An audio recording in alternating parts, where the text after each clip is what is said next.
Hello, welcome back. It's Alison Griffiths on digital using Arduino.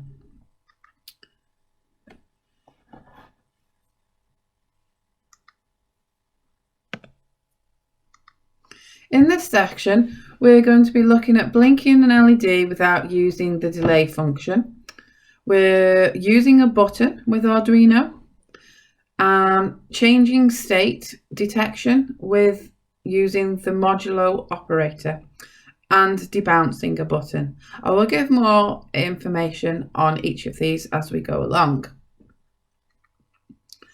So, blink an LED without using the delay function. First of all, why would we want to do this?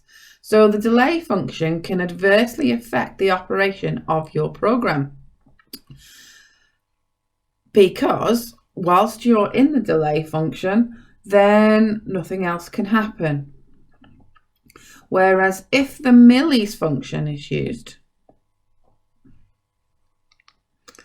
then the function returns immediately with a small amount of time the number of milliseconds since your Arduino sketch has started running on the Arduino. So therefore, millis can be placed into a variable and used in place of the delay function for timing events. So you can store the value of millis now, and then in the future take the 2 away and calculate the elapsed time. Long is the data type that stores very large or whole numbers, and it takes a lot of space compared to an integer, which we did discuss slightly at the beginning of this very lecture, and should only be used when necessary. So therefore it depends how long you're expecting these sketches to run for. So the time would be the time elapsed stored in millis would be a long data type. So here's the example. We're using our same LED resistor circuit connected to pin 13. So if we go to our first circuit, so here we have our simulation in which our LED is on and turning off. So what we're going to do now is look at the code.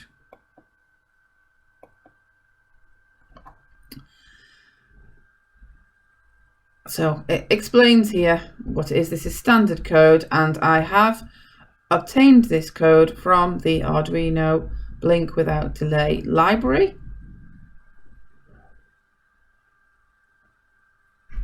Here, the Blink Without Delay. So there is more explanation there if you wish to read it slower. However, I'm going to go to the code. So we've got a constant integer, so the constants won't change. And we're using the LED pin, or the built-in LED. So we've just called it LED pin, LED built in. Now the variables that will change will be the state of the LED. So this will change between, or alternate between, low and high, depending on whether you want the LED to switch on or off. So this is stored as an int and called LED state. So generally use an unsigned long int for values that hold the value, but they will quickly become too large for an int to store. So signed long previous millis. We will set this equal to 0 initially. So here we've got another constant that's not going to change. This is the interval that we wish to have the LED on and off for, so the time interval or interval in milliseconds. So that's 1 second. If we're running that simulation there, it should be switching on and off every every second. As you know that this isn't the ideal platform, you will get better results with an actual Arduino. If you do wish to purchase one, then fine. However, you should be able to do what we need to do with Tinkercad. So a very simple void setup part of the program. So the LED pin is being set to output. The loop is where we're going to be putting the code. So in this loop that, as you already know, is going to keep looping around infinitely, continuously, then the first thing that we do on line 49 is to obtain the current time since the simulation or sketch has started using the millis function. Then if the current millis minus the previous millis, so if the current time is equal to the previous millis, so on the first run around around this loop, the previous millis equals 0.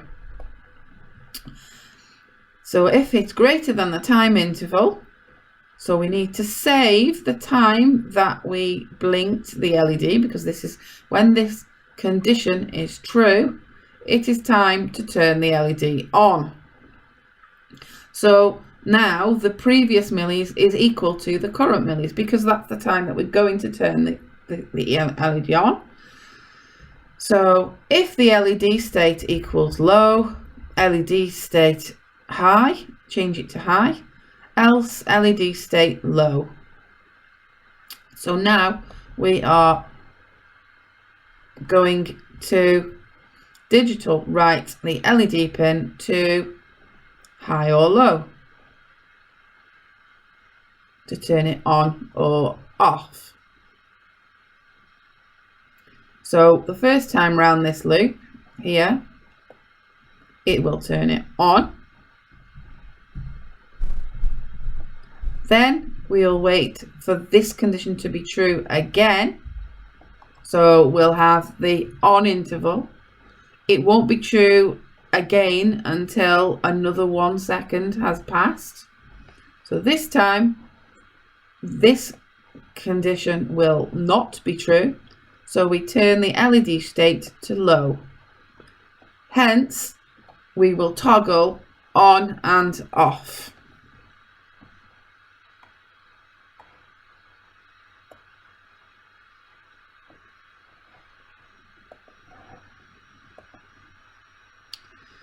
So these are the main points in the program. The constant variables, the state variable, which is toggling between high and low, the fact that we're using an unsigned long type variable for the time, and this loop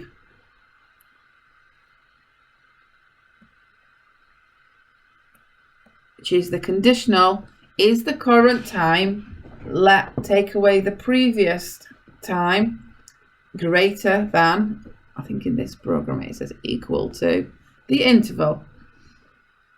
And then we will alternate between the states. So on the first run round, we change the LED state to high. On the second time round this loop, so on the second time interval, we turn it to low, and then every time we write out the LED state. So that's the first example. So further reading is given here on millis, unsigned long integers, and unsigned integers. Now we'll move on to using a button with Arduino. So you can have multiple types of buttons. This example, we're considering a momentary button. So it's a button that you press, it's a push button, and it only is on for the moment that it's being pressed. So it's not a physical switch that is one state or another, or an on-off switch. It is only engaged when it's pressed. Otherwise, it springs back into the neutral state. So here we have this on-off button, and it is connected on one side to pin 2 on the Arduino, and the other side through a resistor here. This side of the resistor is connected to ground.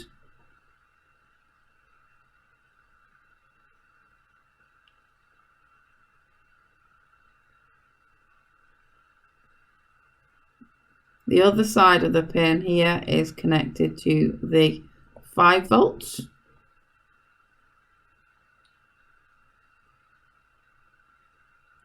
And the LED is connected to pin 13 again, which is connected through a resistor and down to ground. So basically we've got the pin, the switch, which is connected on pin 2. And we've got the LED, which is pin 13.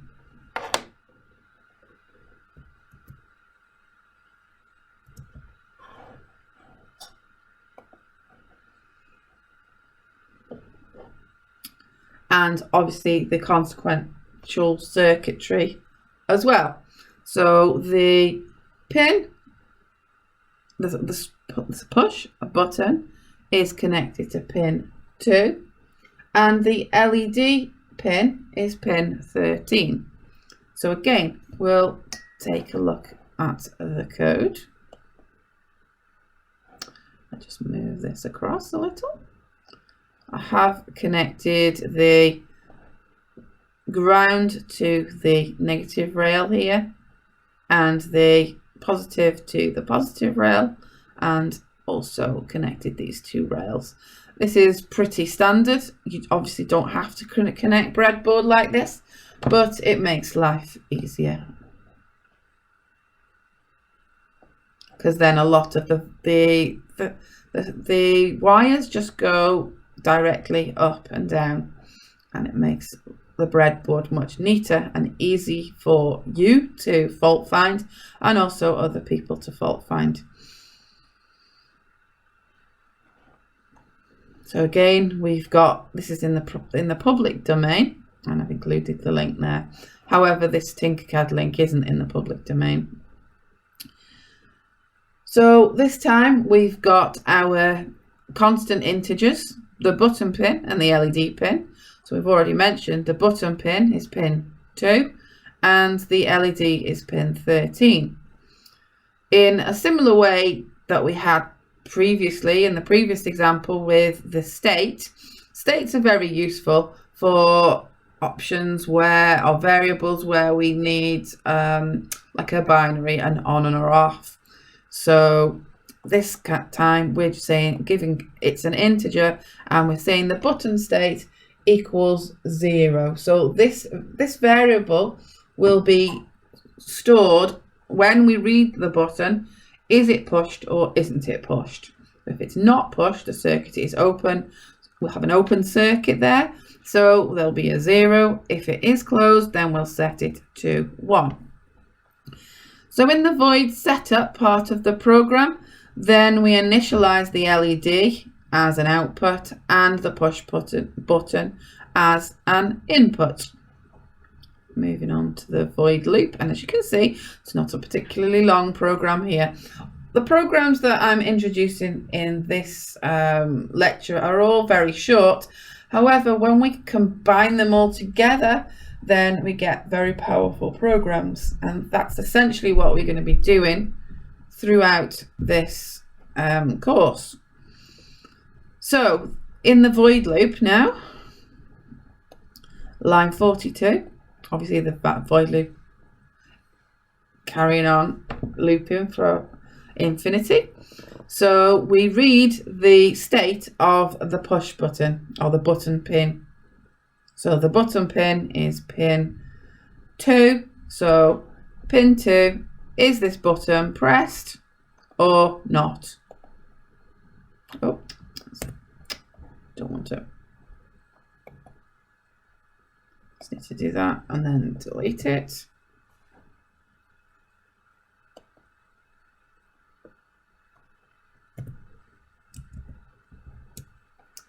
Let me delete it.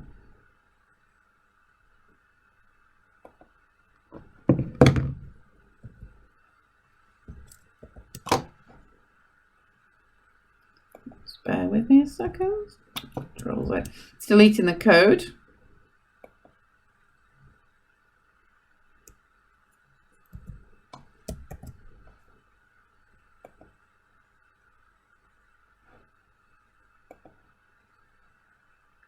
You need to, if you get yourself into this situation, escape, I'm pressing now, click on the link and then press the delete here.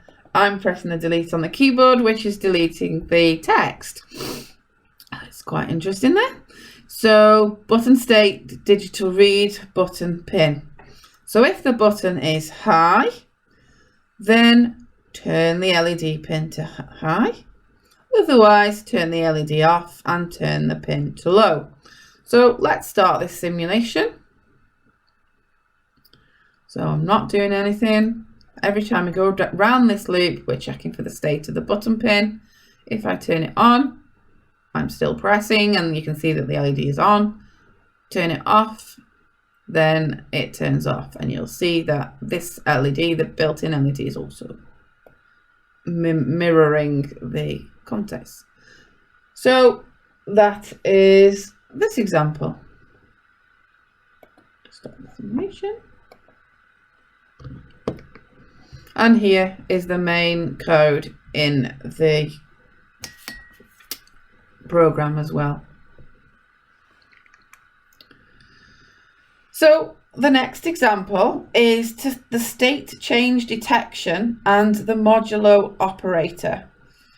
So, for example, previously we used the switch. You may not always have a particular piece of hardware available to implement that particular solution. So either temporarily or always, then you might be able to use the software to implement the solution. So for our purposes, a state change is the moment in time. So we're going to look at the state change detection. So for these purposes, a state change is the moment in time when a pin goes from a low voltage to a high voltage. So we can, in our program, we can, even though nothing is connected to the pins, then we can pick up when it goes from low to high and do something about it. So for our purposes, we're going to look at the state change. It's the moment in time when a pin goes from low voltage to high voltage, or vice versa. The modulo operator returns the remainder of a division. It can be used to make a repeating count.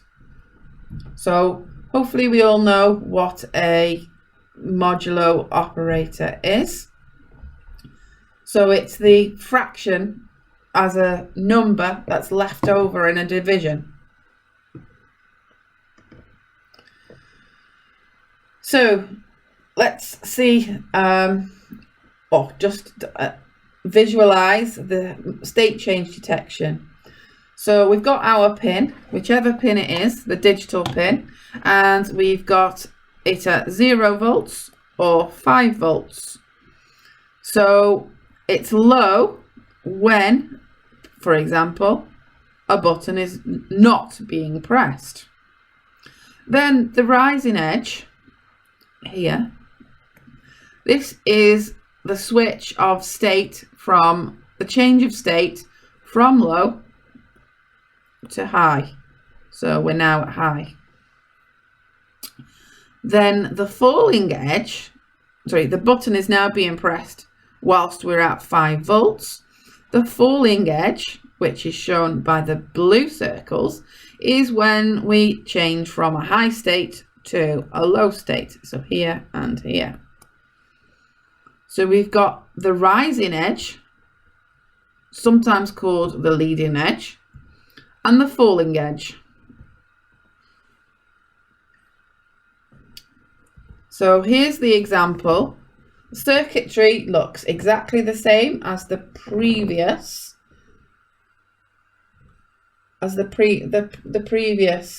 example, apart from this time we're checking for the change of state.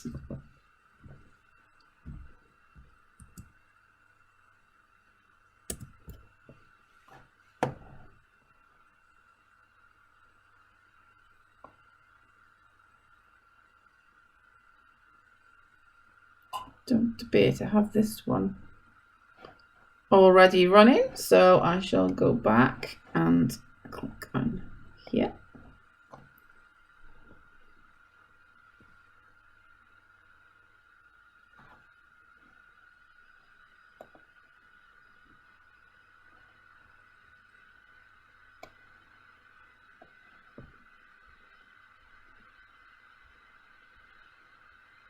So apologies for that. So let's have a look at the code. So you don't need to know the state of the digital input at all. You just need to know when the input changes from one state to another.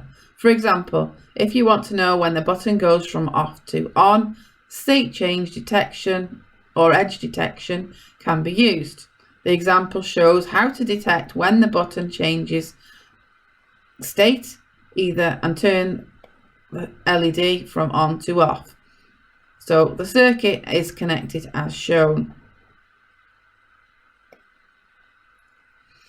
So lines 28 and 29 are exactly the same as the previous program. Then we've got variables that will change.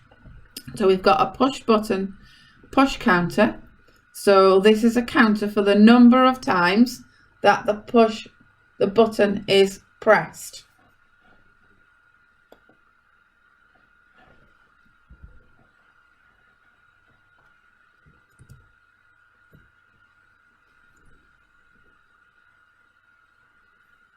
Then button state is the current state of the button. We set that equal to 0 to start with, same as before.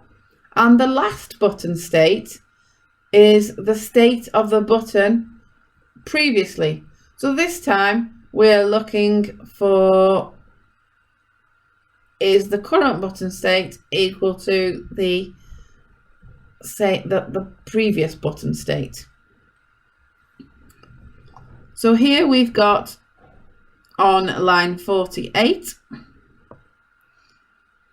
button state equals digital read button to button pin. So pin 2. Compare the button state to its previous state. So everything starts at 0. So if the button has not been pressed, then they're the same.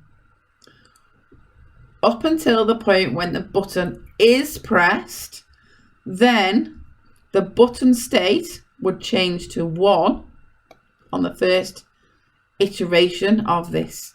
When this loop has gone round and the button is pressed for the first time, then the button state will not equal, with the exclamation equals mark, the current button state. So if the button state is high, i.e. the button went from off to on, then add 1 to the button counter. So we do this by doing the button plus plus. This time I've missed out the fact that on line 42 we are initializing serial communication, so we'll be able to see the output of this simulation on the serial monitor as well as the circuit.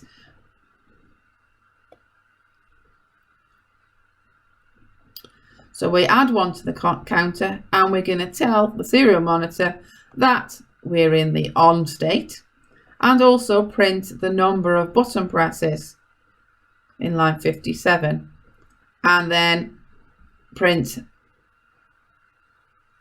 the button push counter, the variable, to the screen, and then, because this is now print line or ln, then create a new line.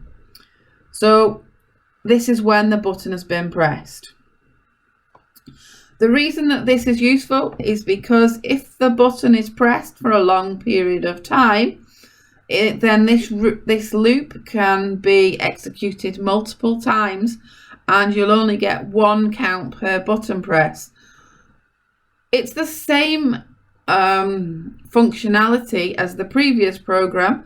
However, the memory or the work that the Arduino is having to it is having to do is a lot less.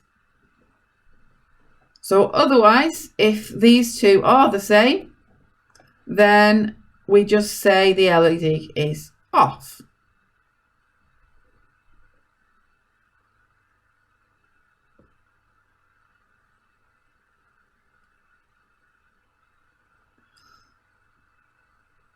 So we've said if the push button, so this turns on the LED every 4 button presses by checking the modulo of the button push counter. The modulo function gives you the reminder of the division of 2 numbers, the remainder. So if we do button press 0, so the modulo would be 0. Button press 1, excuse me, I'm just going to change my colours. Then we have, if we're dividing by 4, 1 divided by 4, then the modulus is 1. 2, the modulus is 2. 3, the modulus is 3. 4, the modulus is 0, because 4 is divisible by 4. 5 divided by 4 equals, so if this is 5, so we have 1 1/4, so we're back to 1 again. 6 is 2, 7 is 3, and 8 is 0. So every 4 button presses, then we will get the desired state change.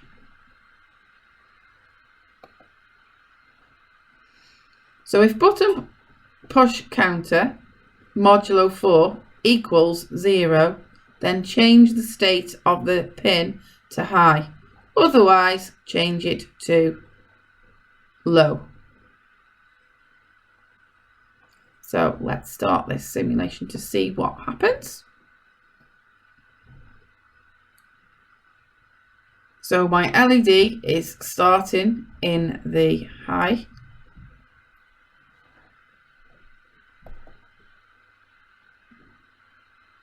So we've got 1, 2, still off, 3, still off, 4, still off, and now the LED has switched on, but it's not going to show.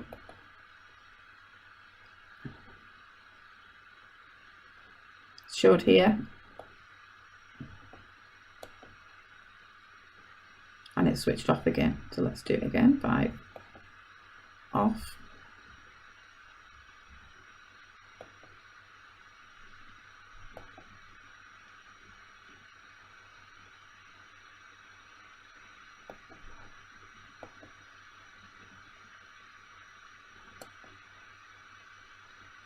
It's printing on and off think it's turning on for a very short second.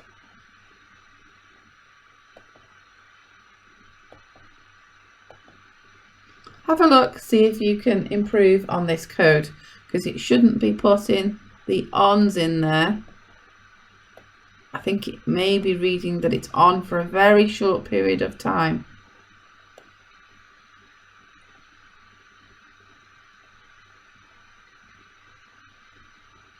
Button state equals high. Button state.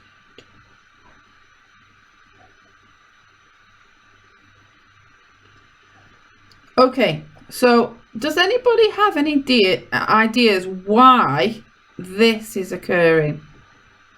Is there anything wrong with the code? There doesn't appear to be anything wrong with the code. The reason that this is happening is, I'm just going to keep this on for a long period of time.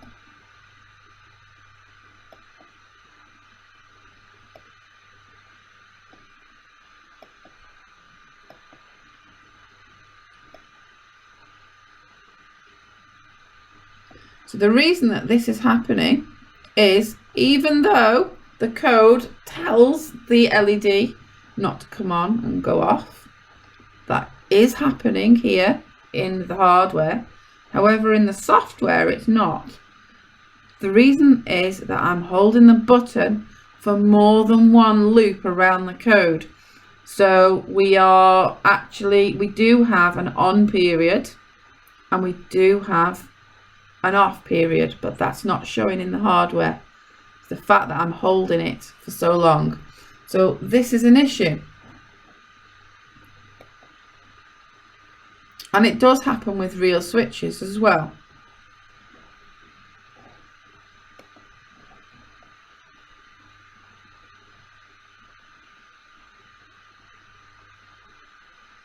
These are